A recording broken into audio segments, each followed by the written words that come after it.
Chapter 2. The reader is probably asking, why would anyone go to Camp Green Lake? Most campers weren't given a choice. Camp Green Lake is a camp for bad boys.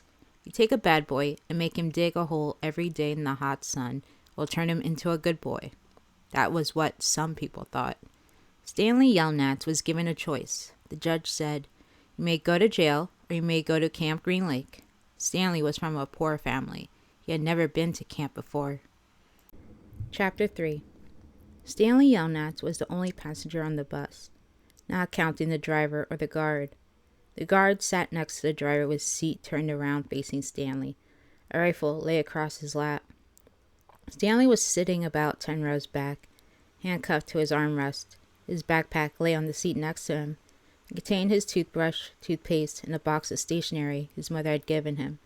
He had promised to write to her at least once a week.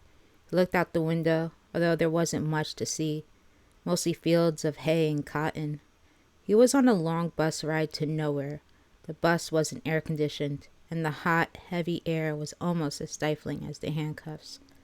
Stanley and his parents had tried to pretend that he was just going away to camp for a while, just like rich kids do. When Stanley was younger, he used to play with stuffed animals and pretend the animals were at camp. Camp fun and games, he called it. Sometimes he'll have them play soccer with a marble. Other times they'll run an obstacle course or go bungee jumping off a table, tied to broken rubber bands. Now Stanley tried to pretend he was going to camp fun and games. Maybe he'll make some friends, he thought. At least he'll get to swim in the lake. He didn't have any friends at home. He was overweight, and the kids at his middle school often teased him about his size. Even his teacher sometimes made cruel comments without realizing it. On his last day of school, his math teacher, Miss Bell, taught ratios. As an example, she chose the heaviest kid in the class and the lightest kid in the class, and had them weigh themselves. Stanley weighed 3 times as much as the other boy. Miss Bell wrote the ratio on the board, 3-to-1, unaware of how much embarrassment she had caused both of them. Stanley was arrested later that day. He looked at the guard who sat slumped in his seat and wondered if he had fallen asleep. The guard was wearing sunglasses, so Stanley couldn't see his eyes. Stanley was not a bad kid. He was innocent of the crime for which he was convicted. He'd just been in the wrong place at the wrong time. It was all because of his no-good, dirty, rotten, pig-stealing great-great-grandfather. He smiled. It was a family joke. Whenever anything went wrong, they always blamed Stanley's no-good, dirty, rotten, pig-stealing great-great-grandfather. Supposedly he had a great-great-grandfather who had stolen a pig from a one-legged gypsy, and she put a curse on him and all his descendants. Stanley and his parents didn't believe in curses, of course, but whenever anything went wrong, it felt good to be able to blame someone. Things went wrong a lot. They always seemed to be in the wrong place at the wrong time. He looked out the window at the vast emptiness. He watched the rise and fall of a telephone wire. In his mind, he could hear his father's gruff voice singing softly to him. If only the woodpecker sighs, the bark on the tree was just a little bit softer. But the wolf waits below, hungry and lonely. He cries to the moon, if only, if only. It was a song his father used to sing to him. The melody was sweet and sad, but Stanley's favorite part was when his father would howl the word moon. The bus hit a small bump, and the guard sat up, instantly alert. Stanley's father was an inventor.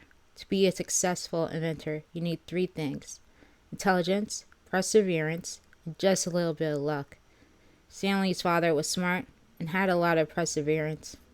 Once he started a project, he would work on it for years, often going days without sleep. Just never had any luck. Every time an experiment failed, Stanley could hear him cursing his dirty, rotten, pig-stealing great-grandfather. Stanley's father was also named Stanley Yelnats. Stanley's father's full name was Stanley Yelnats II. Our Stanley is Stanley Yelnats IV.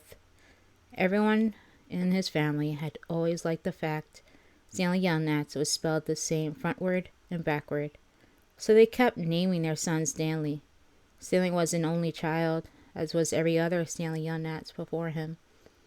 All of them had something else in common. Despite their awful luck, they always remained hopeful. As Stanley's father liked to say, I learned from failure. But perhaps that was part of the curse as well. If Stanley and his father weren't always hopeful, then it wouldn't hurt so much every time their hopes were crushed. Not every Stanley Yelnats had been a failure. Stanley's mother often pointed out, whenever Stanley or his father became so discouraged that they actually started to believe in the curse. The first Stanley Yelnats, Stanley's great-grandfather, had made a fortune in the stock market. He couldn't have been too unlucky. At such times, she neglected to mention the bad luck that befell the first Stanley Yelnats. He lost his entire fortune when he was moving from New York to California. His stagecoach was robbed by the outlaw kissing Kate Barlow. If it weren't for that, Stanley's family would now be living in a mansion on a beach in California. Instead, they were crammed in a tiny apartment that smelled of burning rubber and foot odor. If only, if only. The apartment smelled the way it did because Stanley's father was trying to invent a way to recycle old sneakers. The first person who finds a use for old sneakers, he said, will be a very rich man. It was this latest project that led to Stanley's arrest. The bus ride became increasingly bumpy because the road was no longer paved. Actually, Stanley had been impressed when he first found out that his great-grandfather was robbed by kissing Kate Barlow. True, he would have preferred living on the beach in California, but it was still kind of cool to have someone in your family robbed by a famous outlaw.